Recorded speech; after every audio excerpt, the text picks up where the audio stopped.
વિક્રમ સંવત 2080 ફાગણ વદ પાંચમ તારીખ 30/3/2024 શનિવાર. વાલા ભક્તો, શ્રી લક્ષ્મીનારાયણ દેવ વડતાલ ધામ દ્વિશતાબ્દી મહોત્સવના ઉપક્રમે શ્રી સ્વામિનારાયણ સંસ્કારધામ ગુરુકુલ ધાંગધ્રાના આંગણે સત્સંગ સંમેલન તારીખ 31 માર્ચ 2024 રવિવાર કહેતા આવતીકાલે આ સંમેલનનો મહાપ્રસંગ છે. તેનો સમય છે સાંજે 5:30 થી 8:30. પરંતુ સમગ્ર હરિભક્તોને મોડામાં મોડું 5 વાગ્યે ગુરુકુલ પહોંચવા માટેનો આગ્રહ રાખવો, પ્રયત્ન કરવો સમયસર.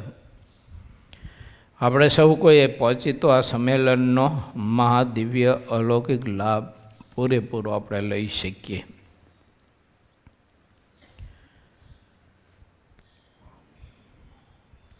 લક્ષ્મીનારાયણ દેવનો દ્વિશતાબ્દી મહોત્સવ તારીખ 7 થી 15 નવેમ્બર 2024.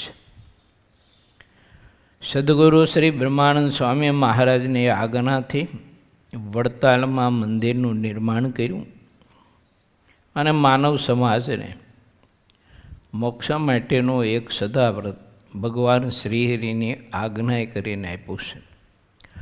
લાખો લોકોની શ્રદ્ધા અને લાખો લોકોનો મોક્ષ માટેનો જે હેતુ છે તે વડતાલ ધામમાં બિરાજતા લક્ષ્મીનારાયણ દેવ હરિકૃષ્ણ મહારાજ, શ્રી રાધાકૃષ્ણ દેવ, ધર્મદેવ, ભક્તિ માતા, વાસુદેવ નારાયણ વગેરે વગેરે દેવોના માધ્યમથી થઈ રહ્યો છે.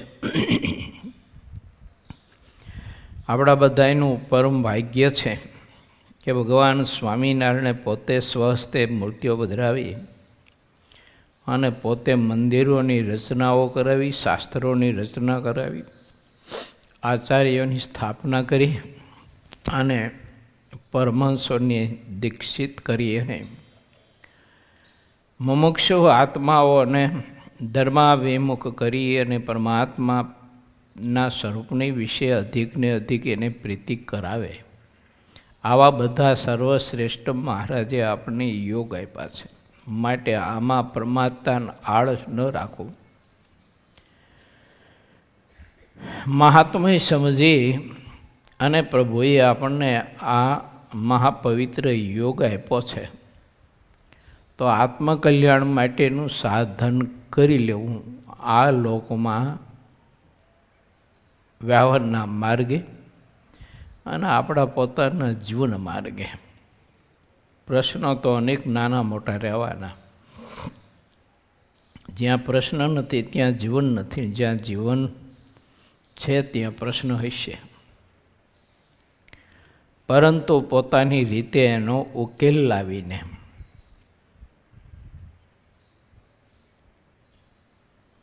પરમાત્માના સ્વરૂપની વિશે વધુને વધુ આપણે સંબંધ બાંધવો જોઈએ.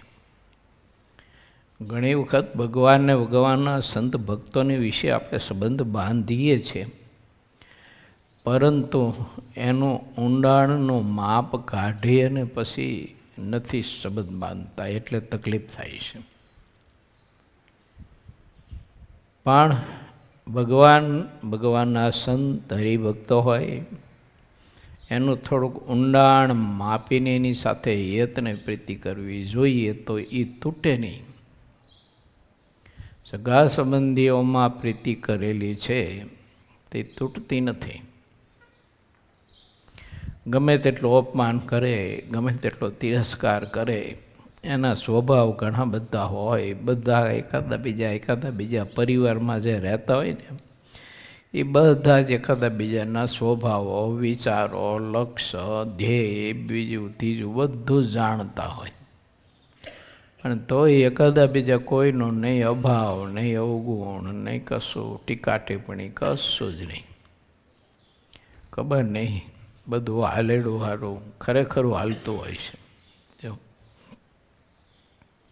અને ભગવાનના સંત ભક્તમાં જ સારું આ બધું થાય. પાછું જો બે શબ્દ આપણે કાંઈક કીધા હોય, આપણું ધાર્યું નથી હોય, આપણી ઈચ્છા પ્રમાણે કાંઈ નથી હોય, તો તરત જ જીવનું મન ખાટું મીઠું થવા માંડે છે.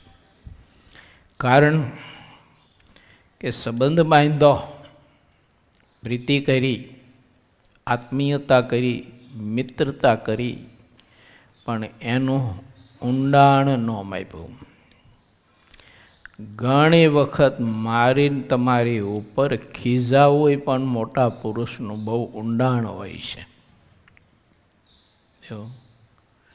આપણને પ્રેમ આપો એમાંય ઊંડાણ હોય છે, અને આપણા પ્રત્યે નિષ્ઠુરતા દાખવી તેમાં પણ ઘણું ઊંડાણ હોય છે. એ માપીએ નહીં આપણે, ઉપરથી સબસબિયા કરીએ એટલે તરત અભાવ ગુણને જીવ તૂટી જાય. ઓલામાં કોઈ દિવસ તૂટે નહીં. કારણ કે ભગવાનના એવા જે સત્પુરુષ હોય એની વાત હું કરું છું, મારા જેવાની વાત નથી કરતો. પણ એવા જે ભગવાનના સત્પુરુષો હોય એની આપણા પ્રત્યેની નિષ્ઠુરતા કે નિર્દયતા કે પ્રેમ સ્નેહ કે લાગણી, એનું ઊંડાણ બહુ હોય છે. અને એનું ઊંડાણ એ આપણા કારણ શરીરમાં રહેલા જે રાગ, એના ઊંડા ઊંડા ગયેલા મૂળિયાઓ એની એ સીધા ઉખેડવાની વાત હોય છે. કુંઠિત કરવાની વાત નથી હોતી, નિર્મૂળ કરવાની વાત હોય છે. અને આ કાંઈ આપણને સમજાય નહીં. મેં એક દાખલો આપેલો છે, પણ અત્યારે આ વાત નીકળી તો દોહરાવું છું. મુક્તાનંદ સ્વામી, મોટા મોટા 2-4 સંતો, બ્રહ્માનંદ સ્વામી, નિત્યાનંદ સ્વામી મળી એક સાધુને કહ્યું કે સાધુરામ, ગોપાળાનંદ સ્વામીની જોડમાં જવાનું છે તારે. બોલો કે ગોપાળાનંદ સ્વામીની જોડમાં મારે જવાનું હતું, મારા ભોગ મેળ્યા છે કે આવું કીધું એને. એમની જોડમાં મારે શું કામ? ત્યારે સંતોએ કહ્યું કે તારા સ્વભાવના મૂળિયા બહુ ઊંડા પાતાળ સુધી છે, અને એ ગોપાળાનંદ સ્વામીના યોગ વિના, એની સેવા વિના અને એમના સમાગમ વિના એ મૂળિયા તારા નીકળેવા નથી. તારા સ્વભાવ ટાળવા માટે, તારું જીવનું કલ્યાણ ન બગડે અને તું પ્રભુને પામી જાય, એના માટે તને ગોપાળાનંદ સ્વામીની જોડમાં મોકલવાની વાત છે. બોલો કે મારા હું ભોગ મેળ્યા, મારે ભૂખ નહીં જવું નથી. તે સ્વામીની જોડમાં તો ન ગયો, પણ ઘીરે વયો ગયો. હવે ઘીરે ગયો તો શું કલ્યાણ થાય છે? કોણ પોપો ભાઈ કલ્યાણ કરે? એનું સ્વભાવ કોણ ટાળે? જે કંઈ નાના મોટા સ્વભાવ હોય એ તો આવા પવિત્ર સંતોના ભેળા રહીએ તો ઘસારો લાગે ને એ ટળે. બાકી કોણ આપણા સ્વભાવ ટાળે? બધા સાવરે.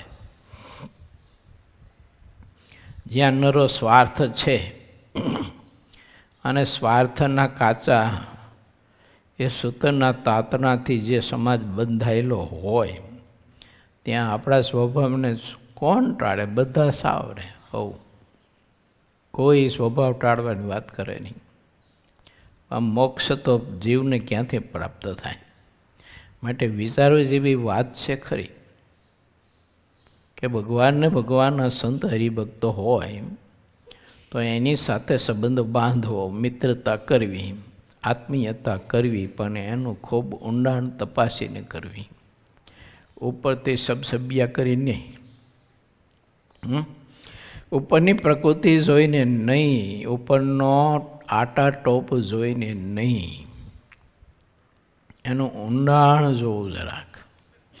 કારણ કે એને છે ને ભગવાનને પામી જવું ને ભગવાનને પમાડી દેવા, એ સિવાય એને બીજું કોઈ લક્ષ્ય ન હોય. એમ તો બીજું બધું થતું હોય તો થતું હોય, ન થાય તો ઠીક છે, બગડ્યું તો શું, સુધર્યું તો શું ને, એ કંઈ બહુ એને લક્ષ્યમાં ન હોય એમ. એવું એને એક જ હોય, આપણો અને શરણે આવેલો જીવ એનો મોક્ષ ન બગડવો જોઈએ. બાકી આ લોકનું તો ગોયડું હવે બધું બગડ્યું સુધર્યું, સુધરે તો એમાં કાંઈ નથી. મૂળ તો માયાનો ભાગ છે જો.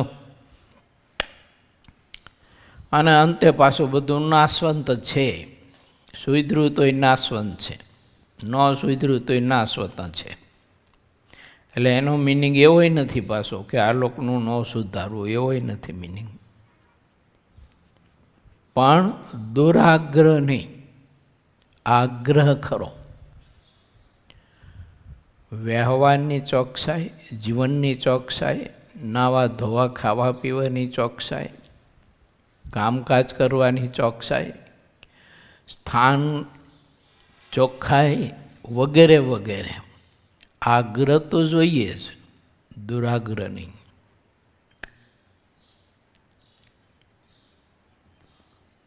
ભગવાન શ્રીહરિને મોટા પુરુષો એમના જીવનમાં આ બધું જ એમને સિદ્ધ કરેલું હતું. જો ચોકસાઈ ચોખાઈ આ બધું એમને સિદ્ધ કરેલું હતું મહાપુરુષોએ. પણ બગડ્યું તોય શું અને સુધર્યું તોય શું, એ આ લોકની વાત છે. માયા સંબંધી બધું, મોક્ષ સંબંધી વાત આપણી બગડવી ન જોઈએ, એ સુધારવી જોઈએ. હા, એ બગડી તો પછી ન પૂરાય એવી ખોટ આવે કલ્પોના કલ્પો સુધી. હવે મહારાજને મોટા પુરુષોને તો ઓલા જીવનું ઘણું સારું કરવું હતું, એટલે તો ગોપાળન સ્વામીની જોડમાં મોકલવાની બધા સંતોએ નક્કી કરીને વાત કરી. તેનું ઘણું રોડું કરવું હોય ને કલ્યાણ કરવું હોય, પણ હવે આ જીવનું થાય કેમ એમ. તો સ્વામીની જોડમાં ન ગયો અને ઘેરે ગયો. હવે કોણ અહીંયા એને ઘેરે કલ્યાણ કરશે? એનું કોને કર્યું હોય છે? ઠીક છે, મહારાજ દયા કરે, મોટા પુરુષ દયા કરે તો વાત જુદી છે. માટે વિચારવું, આ લોકમાં આપણું કામ સુધર્યું તોય ભલે ને બગડ્યું તોય ભલે. મારા બાપ ઠાકોરજી આપણાથી દૂર ન જવો જોઈએ, આટલી વાત છે. આપણને ઠાકોરજી પોતાના સામીપ્યમાં અખંડ અખંડ રાખે એ આપણા માટે સુખરૂપ છે. બાકી બીજું બધું સુખરૂપ હોય કે ન પણ હોય, બીજાના આગ્રહી ન થવું, દુરાગ્રહી ન થવું, આના દુરાગ્રહી થવું. જો કથા સાંભળવી ને એમાં કેટલાય પ્રકાર હોય, બધા સાંભળતા હોય અને કરતા હોય એને પ્રકાર ઘણા હોય. ખાલી સાંભળતા જ હોય એના જ પ્રકાર હોય એવું ન હોય. શ્રોતા વક્તા બંનેના પ્રકાર હોય. ઘણા વક્તાઓ કથા કરતા હોય તો લોકને રીઝવવા માટે કરતા હોય, પોતાના જ્ઞાનનો પ્રભાવ બતાવવા માટે કરતા હોય, પોતાની સમજણનો પ્રભાવ બતાવવા માટે કરતા હોય. અને એ કથા વાર્તા કરતા હોય તો એના મધ્યમાં સામે શ્રોતા પાસે અનેક ચીજ વસ્તુ પદાર્થ, ધન સંપત્તિ, ખાવા પીવા, ઓઢવા પહેરવાની વગેરે વગેરે ચીજ વસ્તુ પદાર્થની અપેક્ષા મિશ્રિત વૃત્તિ હોય છે. અને ઘણા બધા વક્તા એવા હોય કે એની વૃત્તિમાં કેવળ મહારાજની મૂર્તિ સિવાય કશું જ ન હોય. ઓલો સાંભળે તો ભલે, ન સાંભળે તો ભલે. જો ઓલો સમજો તો ભલે, ન સમજો તો ભલે. કારણ કે એનું લક્ષ્ય જ નથી, શ્રોતા એ લક્ષ્ય નથી, મૂર્તિ તે લક્ષ્ય છે. એવું આમ વક્તામાં પ્રકાર હોય, પછી શ્રોતામાં પ્રકાર હોય. ઘણા બધા શ્રોતા છે ને એ મૃત્યુની બીકે કરીને કથા સાંભળતા હોય, મૃત્યુની બીકે કરીને. મૃત્યુ સુધારવા માટે ઘણા બધા કથા સાંભળતા હોય. ઘણા બધા મૃત્યુ અટકાવવા માટે કથા સાંભળતા હોય, ઘણા બધા બીકે કરીને કથા સાંભળતા હોય, ઘણા બધા ભય કરીને કથા સાંભળતા હોય, ઘણા બધા પોતાથી કોઈ ધર્મ લોભથીઓ હોય, પરમાત્માની મરજી લોપાણી હોય તો એ કર્મમાંથી મુક્ત થવા માટે કથા સાંભળતા હોય. અને ઘણા બધા છે ને એ પોતાના કોઈ વરિષ્ઠ હોય, ગુરુ હોય કે બાપ હોય કે મા હોય, એની બીકે કરીને કથા સાંભળતા હોય. અને ઘણા કેવળ ને કેવળ ભગવાનને પામી જવા માટે કથા સાંભળતા હોય. આમ બધા ભેદ હોય. હવે તમે એનો હિસાબ કરો કે આમાંથી શ્રેષ્ઠ વક્તા અને શ્રેષ્ઠ શ્રોતા કોણ, ઉત્તમ કોણ? એટલે ભયે કરીને બીકે કરીને સાંભળે છે એ તો સાંભળવા પૂરતો સાંભળે છે, અંદર ના ઉતરે ને. મહારાજને પામી જવા માટે પ્રગટ શ્રીહરિની મૂર્તિનું સતી દેહ સુખ લેવા માટે અને સતી દેહ મહારાજની મૂર્તિનો અહોરાત્રિ આનંદ પ્રાપ્ત કરવા માટે અને મહારાજના સામીપ્યમાં રહેવા માટે, એ આનંદ માણવા માટે ભગવત કથા સાંભળતો હોય છે, ભગવત કથા કરતો હોય છે. શ્રોતા અને વક્તા બંનેની વાત છે. હવે એમાંથી કયા પ્રકારમાં આપણે આવીએ છીએ તે મારે તમારે આપણું તળિયું તપાસવું જોઈએ કે આ બધા લક્ષણો છે શ્રોતા વક્તાઓનો, એમાંથી કયા લક્ષણ યુક્ત હું છું અને ભગવત કથા વાર્તા સાંભળું છું તેમ એને સુખ આવે. આપણા બધાની દ્રષ્ટિ આપણે તપાસીએ ને તો આપણને ખ્યાલ આવે, નહીંતર ક્યાંક છે ને ખબર નહીં આવે. શું આધ્યાત્મિક જગતના આધ્યાત્મિક માર્ગના ઠરાવ અને ભૌતિક જગતના ભૌતિક માર્ગના ઠરાવ બંને સેમ જ છે. ઠરાવ બે સેમ જ છે. હવે આધ્યાત્મિક જગતના ઠરાવ એમાં પોતા માટે જો પરમાત્માને પામી જવા માટેના ઠરાવ હોય તો એ બધા સુખરૂપ છે પાછા. પણ મને એવો ઠરાવ રહેતો હોય કે આ બધા જગતમાં એટલા વિસ્તારમાં માણસો છે, સમાજ, એ બધાને ધર્મ, નિયમ, આજ્ઞા, ઉપાસનામાં એવા દ્રઢ પરિપક્વ કરાવીને પ્રવર્તાવો અને એ આજ્ઞા ઉપાસનામાં પરિપક્વને દૃઢતાવાળા થાય તો જ એનું કલ્યાણ થાય, બાકી થાય નહીં. વાતે સાચી, ખોટી નહીં. પણ મારા માટે જોખમ. કેમ? તો મને રાગ છે, એવો આધ્યાત્મિક રાગ છે મને, એટલે ઠરાવ થયો. હવે જેટલો સમાજ મેં ધાર્યો એટલા સમાજે આજ્ઞા ઉપાસના ધર્મ નિયમ નો દૃઢ કર્યા. મારો ઓલો ઠરાવ છે ને એ સંકલ્પ બીજો જન્મ લેવડાવે મને. જો માટે એ પણ ન રખાય. ગોપાળાનંદ સ્વામીની વાતો વાંચજો. સ્વામી કે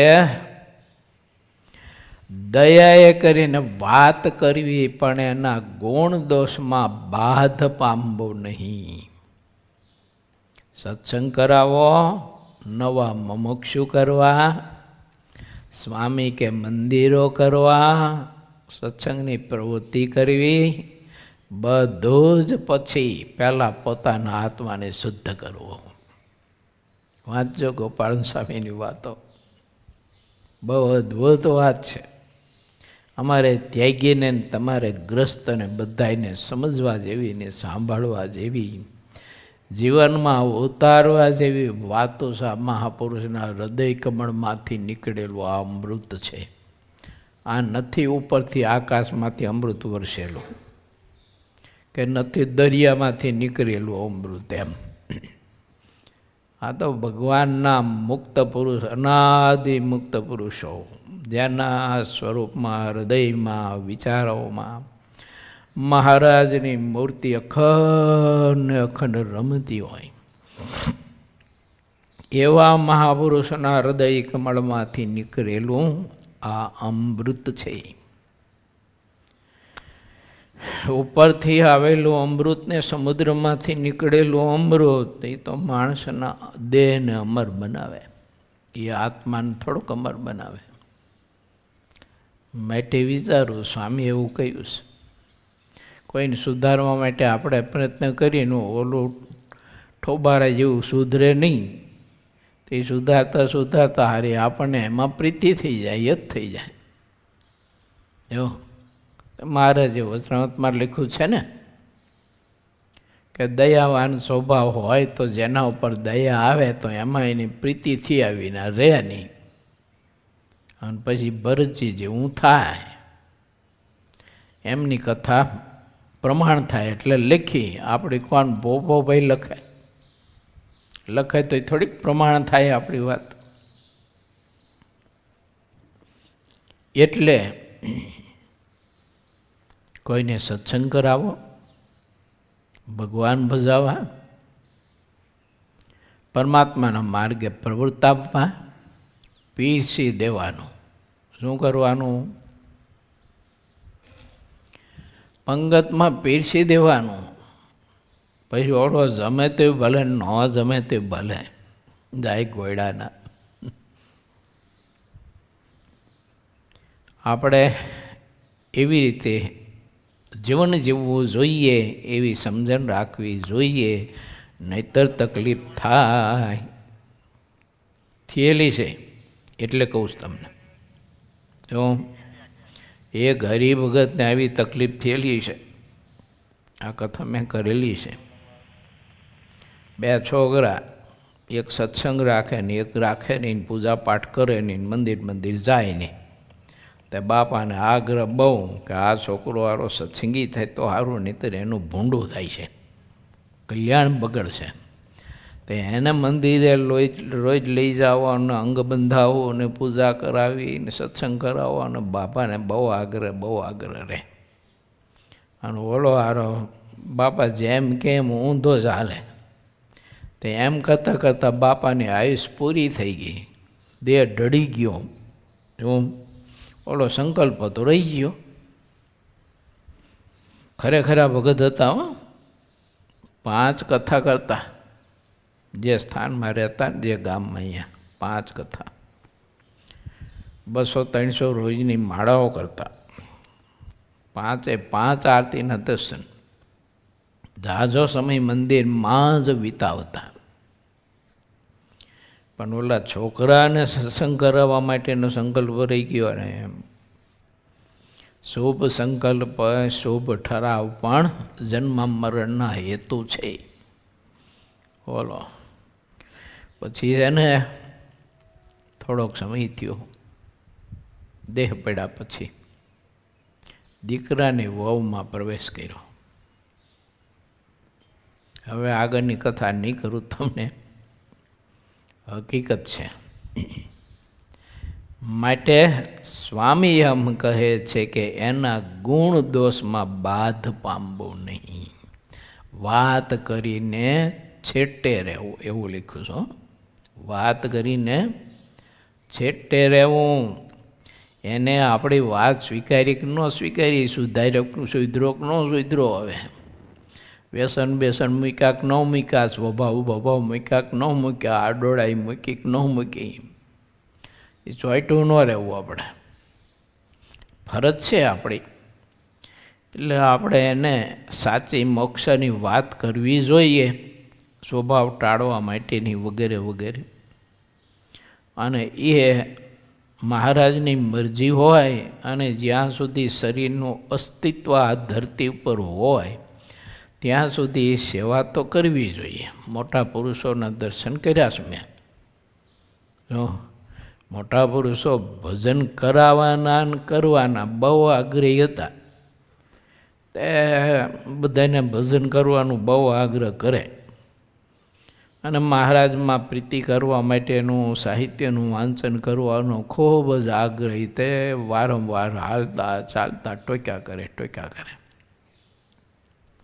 પણ મેં કીધું એમ પીરસીને વયા જાય.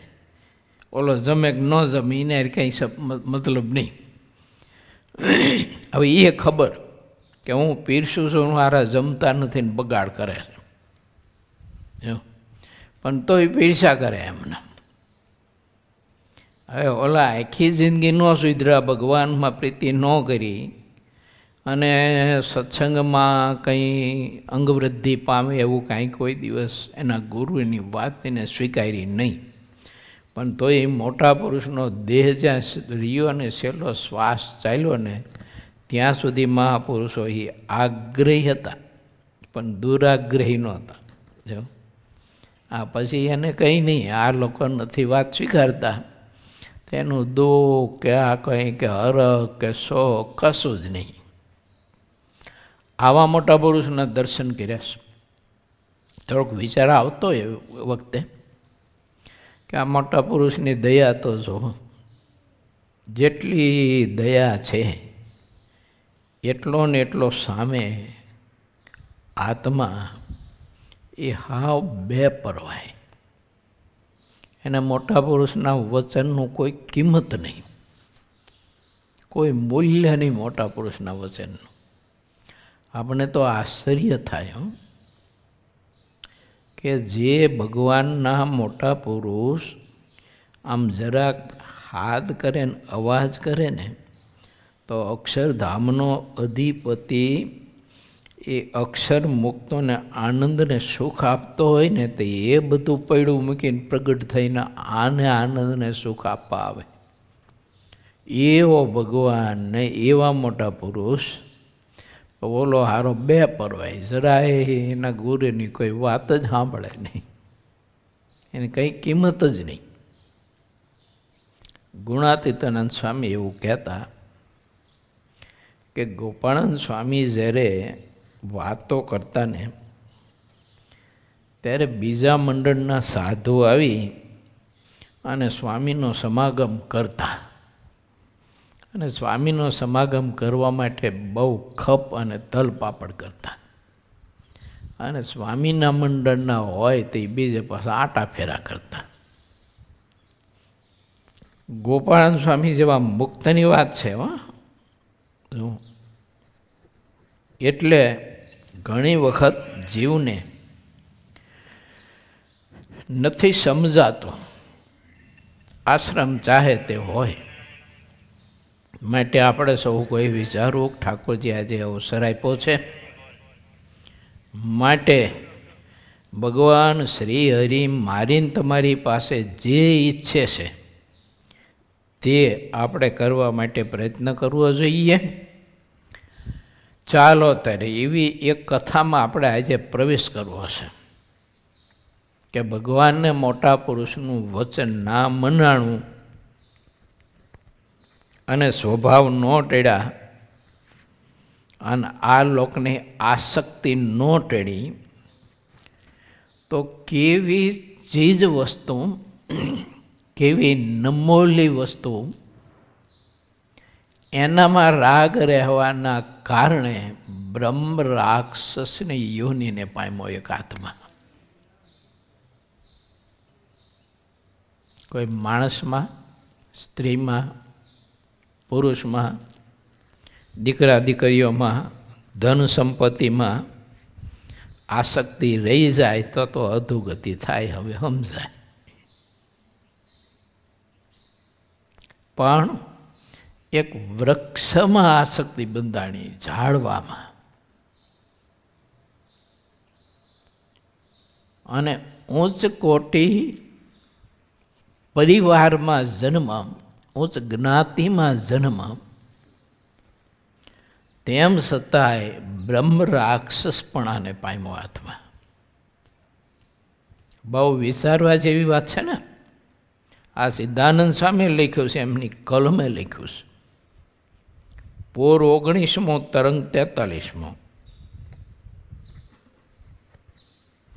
શ્રી હરિએ મૌધાના વિપ્ર ઈશ્વરના શરીરમાં રહેલ બ્રહ્મ રાક્ષસનો ઉદ્ધાર કર્યો.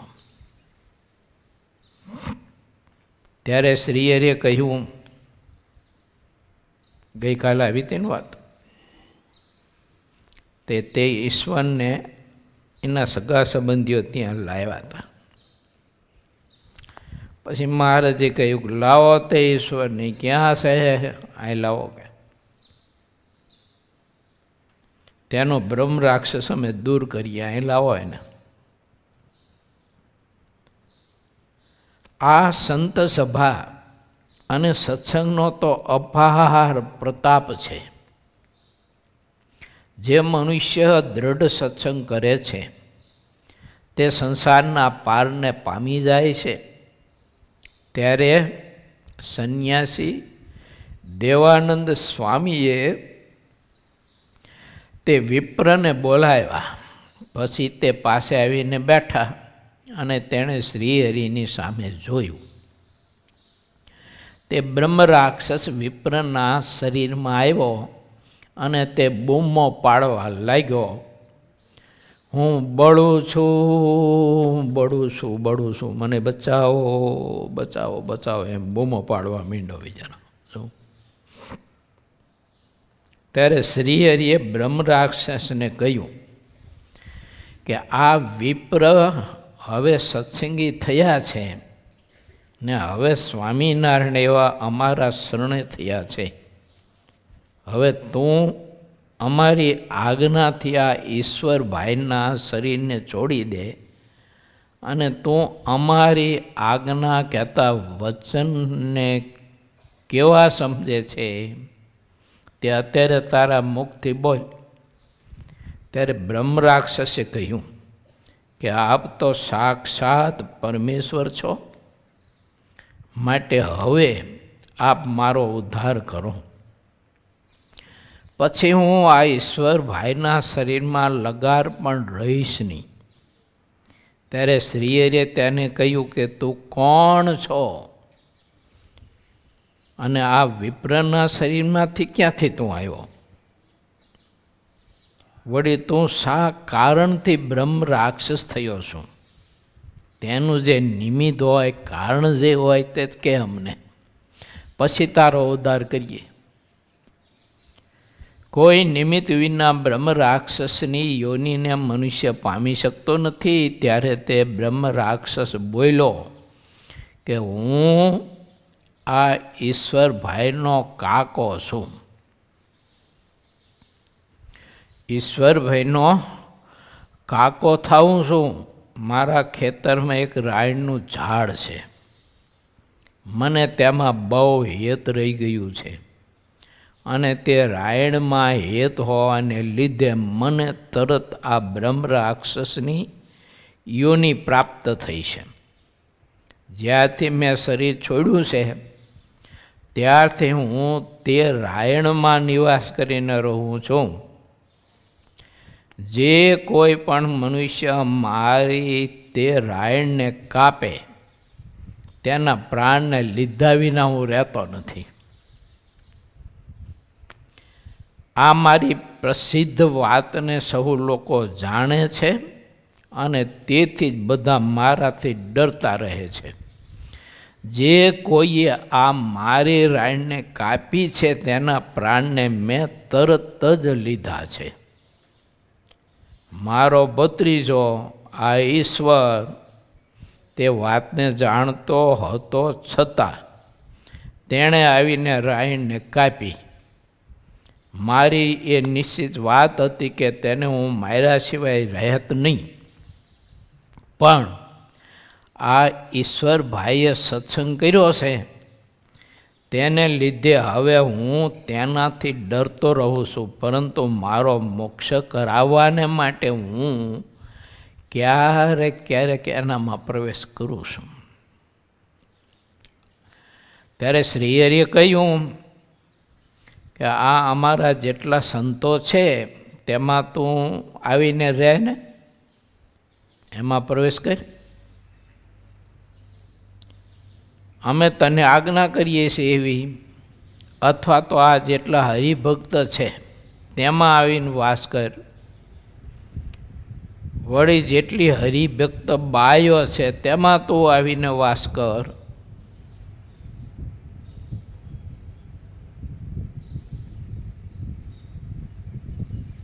અથવા મારામાં આવીને તું રહે, અથવા તો આ વડના વૃક્ષમાં કાયમ આવીને તું રહે. ત્યારે બ્રહ્મ રાક્ષસ બોલ્યો, હું જ્યારે આપને દેખું છું ત્યારે ખૂબ જ બળું છું, મારાથી આ સંતોમાં પણ રહી શકાય તેમ નથી. તેમનો પ્રતાપ જોઈને હું બળી મરું છું. જો હરિભક્તોમાં આવીને રહું તો મને એક પળ વાર પણ શાંતિ ને સુખ ન રહે. નક્કી હરિભક્ત બાયોમાં હું ક્યારે રહી શકું તેમ નથી. આપના આપેલા વર્તમાન અને નિયમોનો ત્યાગ કરીને કોઈ વર્તતો હોય તો આપના વચનને લીધે કોઈક દિવસ હું તેમાં રહી શકું. અને જ્યાં આપે મહારુદ્ર યજ્ઞ કર્યો હતો ત્યાં મોટું વડનું ઝાડ થયું છે. આ જગ્યા તો અત્યંત ઉત્તમ થઈ છે, એટલે મારાથી ત્યાં ટકી શકાતું નથી. પછી શ્રી હરિએ સત્સંગી બાયોને કહ્યું કે જેવો વર્તમાનમાં ગોબરા હોય છે તેવી બાયોમાં ભૂત રહેવા માટે લલચાય છે. ત્યારે હરિભક્ત બાયોએ કહ્યું કે અમે લગાડ પણ ગોબરું વર્તન રાખતા નથી. વર્તમાનમાં ગોબરા મનુષ્ય ભૂત જેવા કહેવાય છે, તેથી તેવા ભૂતોમાં ભૂત રહી શકે છે, પણ અમે કાંઈ ગોબરા નથી. માટે જે ગોબરા હોય તેમાં ભૂત ભલે ન રહે. ત્યારે શ્રીહરિએ કહ્યું કે દુનિયાને દેખાડવા પૂરતો જ જેનો સત્સંગ હોય છે તેના શરીરમાં ભૂત આવીને નિવાસ કરે છે. જે લોકોને ઠગવા માટે સ્વામિનારાયણનું નામ લેતા હોય છે તેવા લોકોમાં ભૂત આવીને રહે છે. સ્વામિનારાયણ નામનો તો બહુ જ મોટો મહાન પ્રતાપ છે. માટે સ્વામિનારાયણ ભજન કરનારામાં ભૂત પ્રવેશી શકે જ નહીં. કપટી માણસમાં જ ભૂત નિવાસ કરીને રહે છે. જેટલા ભૂત હોય છે તે બધા કપટી લોકોને ઓળખી કાઢે છે, કારણ કે તે ભૂતો પણ દેવ યોનિમાં કહેવાય છે. શ્રીહરિએ તે બ્રહ્મ રાક્ષસને વારંવાર કહ્યું, તું આ બ્રાહ્મણને છોડી દે, અમે તારો મોક્ષ કરશું. શ્રી નરનારાયણ ભગવાન બદ્રિકાશ્રમમાં રહે છે અને જેટલા મોટા મોટા ઋષિઓ છે તે પણ ત્યાં રહીને તપ કરે છે. તો હવે પછી તું બદ્રિકાશ્રમમાં જઈને તપને કર. પછી ત્યાં તું આ ભૂતયોનીમાંથી તત્કાળ ઉદ્ધાર પામીશ. આ વાત અમે ખરેખર સત્ય તને કહીએ છીએ. ત્યારે ભૂતે શ્રીહરિને કહ્યું કે આપના આ ચરણાવિંદ જ્યારે હું મારી છાતી ઉપર ધારણ કરીશ ત્યારે ઈશ્વરભાઈના શરીરમાંથી નીકળીશ, ભલે આ બધી સભા દેખતી રહે. મારા મનમાં એવી ભાવના રહે છે કે આપના આ ચરણ કમળ અત્યંત દુર્લભ છે. જે બ્રાહ્મણના શરીરને પામીને અનેક અપરાધ કરે છે તે બ્રહ્મ રાક્ષસ થાય છે. જે બ્રાહ્મણ સિવાયનો કોઈ પણ ભૂત થયો હોય તો તેને આપણા ચરણ ક્યારેય મળતા નથી. આ દુનિયામાં જે તીર્થો થયા છે તે આપના ચરણ કમળના સ્પર્શ થવાથી જ થયા છે. અને આપના ચરણથી જેટલા મનુષ્યો સ્પર્શને પામ્યા નથી તે સૌ પણ જગતમાં અત્યંત સંતોના ચરણના સ્પર્શના યોગ્ય કરીને તીર્થરૂપ થઈ ગયા છે. આવા જે આપણા ચરણ છે તેનું વેદો અને પુરાણો, શેષ અને મહેશ વગેરે રાત દિવસ ગાન કરતા રહે છે.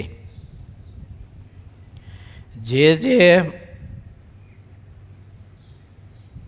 મહાશક્તિશાળી અક્ષર પર્યંતની મોટપને પામ્યા છે તે બધા આપના આ ચરણના પ્રતાપે કરીને જ પામ્યા છે. આપના ચરણનો જે પ્રતાપ છે તેને મૂઢ લોકો લેશ માત્ર સમજતા નથી અને તેને લીધે સંસારમાં તેઓ ભટકતા રહે છે. પછી શ્રીહરિએ પોતાના ચરણની સમીપે તે બ્રહ્મ રાક્ષસને બોલાવ્યો. ત્યારે તે આવ્યો અને પછી શ્રીહરિએ તેની છાતીમાં ચણાવીને છાપી આપ્યા. શ્રીહરિના ચરણનો તેણે ઘણા જ ભાવથી છાતી ઉપર લીધા.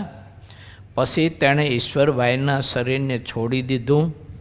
ત્યારે તેણે શરીર છોડ્યું ત્યારે તે બ્રહ્મ રાક્ષસે ઘણી બૂમો પાડી અને શ્રીહરિના વચનને લીધે તે બદ્રિકાશ્રમમાં ગયો. પછી શ્રીહરિએ કહ્યું કે સંતો કીર્તન બોલો. ત્યારે સંતો નારાયણ નામ લેને તું પ્રાણી રે, બદ્રીનાથ પ્રગટ જગ જાણી એ કીર્તન બોલ્યા. કેવી નઈ જેવી બાબત છે ને. બોલો, શ્યામા પ્રીતિ થઈ અને એક રાયણના ઝાડમાં, એ રાયણના ઝાડને કોઈ અડી ન કે ન રાયણું લઈ શકે, ન એનું કોઈ પત્તું કાપી શકે, ન એની ડાળ કાપી શકે. અને કોઈએ ભૂલમાંય ખબર ન હોય બિચારાને, આવી કંઈ અજાણ્યા માણસો હોય ત્યાંથી નીકળ્યા હોય, સિઝન હોય એટલે રાયણું બધી હેઠે ખરી પડી હોય. તો ઓલી પાકી સરસ મજાની પીળી દમર્ક જેવી રાયણું જોવે એટલે આરું જીભ તો રહી શકે નહીં. એટલે 2-5 રાયણું કે ખોબો ભરીને રાયણું લે અને ઓલો એને વળગે. એની ડાળ બાળ કાપે તો ઓલો પાછો વળગે, કારણ કે રાયણમાં રાયણના ઝાડવામાં રહેતો હતો. એમ સમજવાની વાત મારે ને તમારે એ છે કે ભગવાનની મૂર્તિ સિવાય કશામાંય આપણને આસક્તિ બંધાવી ન જોઈએ. બીજે કોઈ જગ્યાએ એવી પ્રીતિ ન બંધાવી જોઈએ કે જેણે કરીને આપણો મોક્ષ બગડે. બહુ મજાની અદ્ભુત વાત છે. ઇતિ શ્રી સહજાનંદ સ્વામી શિષ્ય સિદ્ધાનંદ મુનિ વિરચિત શ્રી હરિચરિત્રામૃત સાગરના 29 શ્રીહરિએ મૌધાના વિપ્ર ઈશ્વરના શરીરમાં રહેલ બ્રહ્મ રાક્ષસનો ઉદ્ધાર કર્યો. એ નામે 43મો તરંગ સમાપ્ત થયો. હવે આપણે આગળના તરંગમાં પ્રવેશ કરીએ. પૂર્વ 19મો તરંગ 44મો. શ્રીહરિનો વ્યવહારમાં વિશ્વાસઘાત કર્યાથી બાપુભાઈ ભૂતના દેહને પામ્યા. લો, આ બધું લાગડ સામે લીધું. પાછું મુક્તાનંદ સ્વામીએ દાદા ખાચાને કહ્યું કે સિદ્ધાનંદ મુનિને મહોલના ઉપર દર કલાકે ઘંટ વગાડવા રાખ્યા હતા. તેણે તે સમયે ઘંટનાદ કર્યો ત્યારે રાત્રિના 9 વાગ્યા હતા. તે સમયે શ્રીહરિ જ્યારે ઉઠ્યા ત્યારે ભક્તજનોએ જય બોલાવીને ચોપદાર કુબેરસિંહ ઊંચે અવાજે પોકારીને ભગવાન સ્વામિનારાયણનો જય જયકાર કર્યો. તે સમયે સંતો અને હરિભક્તોની સભા ઉઠી અને કેટલાક હરિભક્તો તો જ્યાં સભા હતી તે સ્થળે જઈને સૂઈ રહ્યા. જ્યારે 12નો દિવસ થયો ત્યારે હરિભક્તોએ શ્રીહરિ તથા સંતોને માટે બ્રાહ્મણ પાસે રસોઈ તૈયાર કરાવી. પછી તેમણે શ્રીહરિ અને સંતોને ખૂબ ભાવથી જમાડ્યા. પછી રસોઈ આપનારાઓએ કેસરયુક્ત ચંદન લઈને શ્રીહરિ તથા સંતોની પૂજા કરી. ફૂલના હાર પહેરાવ્યા, શ્રીહરિને વસ્ત્ર તથા ઘરેણાં ધરાવ્યા, ધૂપ દીપ કરી આરતી કરી. આ રીતે જેતલપુરના ગામના હરિભક્તોએ અમૂલ્ય લાભ લીધો. જ્યારે બપોર થઈ ગયા ત્યારે શ્રીહરિએ આવીને હિંડોળા ઉપર બેઠા અને આગળના ભાગમાં સભા થઈ. તેમાં સંતોને હરિભક્તોનો કોઈ પાર રહ્યો નહીં. પછી સંતોએ ત્યાં કીર્તન કર્યું. તેમાં બ્રહ્માનંદ સ્વામી રચિત પદ આજની ઘડી રે ધન્ય આજની ઘડી, મારા પ્રભુજી પધાર્યા ધન્ય આજની ઘડી, તે પદ બોલ્યા. તેની જે શોભા થઈ તે કહી શકાતી નથી. અમદાવાદના બાપુભાઈ નામે એક નાગર હતા. શ્રીહરિએ ડભાણમાં મહારુદ્ર યજ્ઞ કર્યો ત્યારે તેઓ પાકા હરિભક્ત થયા હતા. શ્રીહરિએ તે પાકા સત્સંગી જાણીને તેમાં વિશ્વાસ મૂક્યો. શ્રીહરિની જે કાંઈ ચરણ ભેટ આવતી હતી તે બાપુભાઈની પાસે રખાવતા હતા, પણ શ્રીહરિ તેની કાંઈ તપાસ રાખતા નહીં. એમ શ્રીહરિ જેટલા હરિભક્તો હતા તેને પોતાની સમાન નિષ્કપટ માનતા. શ્રીહરિની પાસે જે કંઈ ચરણ ભેટનું દ્રવ્ય બાપુભાઈ દેખતા હતા તેને 3-4 વર્ષ સુધી લેતા રહ્યા, પણ જે દ્રવ્ય લેતા તેને લગતા નહીં. અને શ્રીહરિને નિમિત્તે જેટલો ખર્ચ થતો તે બધાને લખી રાખતા હતા. શ્રીહરિએ જેટલા મહારુદ્ર યજ્ઞ કર્યા તે ગામના જે પાકા હરિભક્તો હતા તે પહેલેથી જ યજ્ઞ માટે પોતાની સંપત્તિ પ્રમાણે ઘી લાવતા. 5 મણ, અધમણ, 1 મણ, 2 મણ, 3 મણ, 5 મણ, 10 મણ, આ રીતે ઘી હરિભક્તો ઘણા હેતથી લાવતા અને લખાવતા. શ્રીહરિ દ્વારા જ્યાં સુધી મહારુદ્ર યાગ કર્યા ત્યાં સુધી તેમાં આખા દેશમાંથી 10 શેરથી માંડીને 10 મણ સુધીનું ઘી આવતું હતું. ગામે ગામના હરિભક્તો યજ્ઞ માટે મોકલાવેલા ઘીની યાદી પત્રમાં ભાઈના નામ સાથે લખીને લાવ્યા હતા. અને જ્યારે મહારુદ્રના યજ્ઞ ઉપર ગામે ગામના જે હરિભક્તો શ્રીહરિના દર્શન કરવા માટે આવતા ત્યારે તેઓ શ્રીહરિના ચરણમાં ઘીની લખેલી યાદીનો પત્ર મૂકતા. હરિભક્તોના નામના જે કાગળ હતા તેને શ્રીહરિ વાંચી લેતા હતા અને તે કાગળમાં લખેલા ઘીનું જે મૂલ્ય થતું હતું તેટલા રૂપિયા શ્રીહરિની આગળ તે ભક્તો મૂકતા હતા. તે આવેલા બધા ધનને નાગર બાપુભાઈ લઈ ગયા, પણ તેણે તે રૂપિયા હિસાબમાં ક્યાંય લખ્યા નહીં. તેમાંથી શ્રીહરિના કેટલાક રૂપિયા તેણે ગાયબ કરી દીધા. પછી તેઓ શ્રીહરિની પાસે 10-12 હજાર રૂપિયા લેણાના લેવા આવ્યા. ત્યારે શ્રીહરિએ તે ચૂકવી દીધા. પછી શ્રીહરિએ બાપુભાઈને તે જવાબદારીથી મુક્ત થયાનો કાગળ લખાયો અને તેમાં 10 જેટલા સાક્ષીઓ રખાવ્યા હતા. પછી તે બાપુભાઈ જ્યારે મર્યા ત્યારે ભૂત થયા અને પોતાના સગા ભાઈમાં આવીને પછી બોલ્યા, સ્વામિનારાયણ ભગવાનનું દ્રવ્ય મેં ખાનગીમાં લઈ લીધું હતું, તે હજારો રૂપિયા મેં ખાનગી રાખ્યા હતા અને ઉલટા લેણાના રૂપિયામાં રૂપિયા લખ્યા હતા.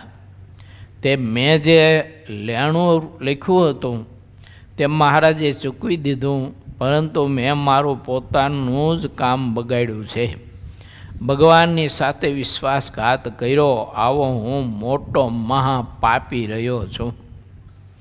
મેં ભગવાનને માટે ક્યારેય કોઈ જાતનો ખર્ચ કર્યો ન હતો. સંતોનો ખૂબ તિરસ્કાર કરતો. તેથી સત્સંગમાં આવ્યા પછી પણ મારી બુદ્ધિ મેલી થઈ ગઈ. મેં પોતાનો દોષ દેખ્યો નહીં, તેમ મારે મોટું પાપ રહ્યું છે. જેટલા સંતો અને હરિભક્તો છે તે બધા યથાર્થ રૂપમાં નિયમને પાળે છે. આ બધા ધામના મુક્તો છે અને જીવના સાચા પરમ મિત્ર છે. એવા નિર્દોષ સંતો ભક્તોનો જે દોષ લે છે તેણે તો જ્યાં પાપ છૂટવાના હોય છે ત્યાં આવીને પાપ કર્યું કહેવાય. જે સંત હરિભક્તોના દોષ જુએ છે તે હું જેમ ભૂતયોનીને પામ્યો છું તેમ તે પણ પ્રેતયોનીને પામે છે. લો, વિચાર શુદ્ધિ, વ્યવહાર શુદ્ધિ, જીવન શુદ્ધિ માણસના જીવનમાં બહુ હોવી જરૂરી છે. એટલે આપણે મંદિરોના કંઈક વ્યવહાર વહીવટો કરતા હોય ને અમારી ગડબડો કરી તો સારું જબરી તકલીફ થાય. હે, દેવનું દ્રવ્ય, ધર્માજાનું દ્રવ્ય લોકો કંઈક ગડબડ કરતા હોય પણ પછી આવી રીતે ભોગવવું પડે. ઓલી કથા પ્રચલિત છે ને પોતળીબાઈની, હે ને, રામાનંદ સ્વામીનું દ્રવ્ય ફસાયું તે નરકમાં ડોસી ગઈ.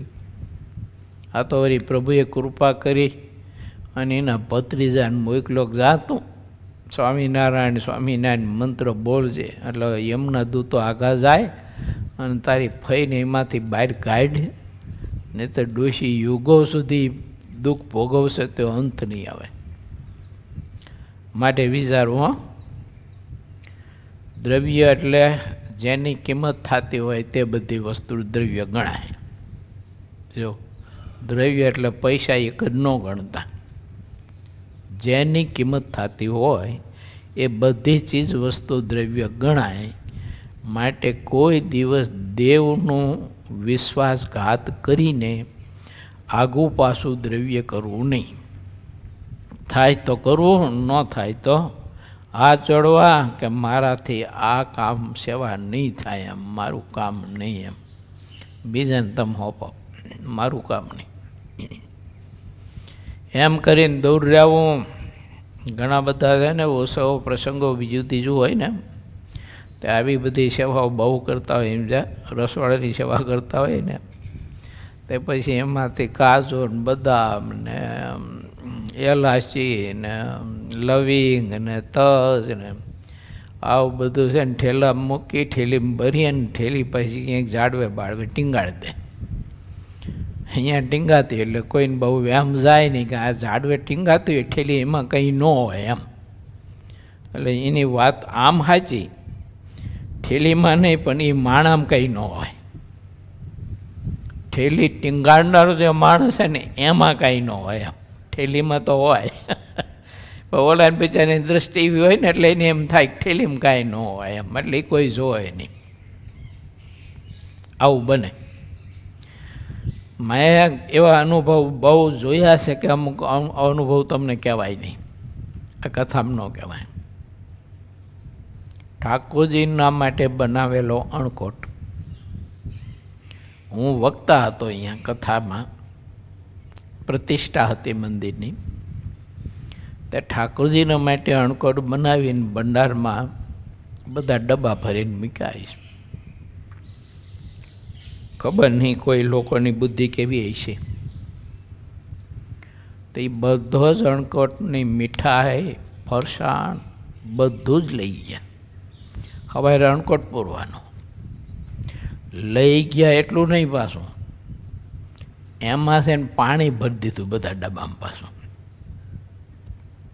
અને હવે રણકોટ પૂરવાનું.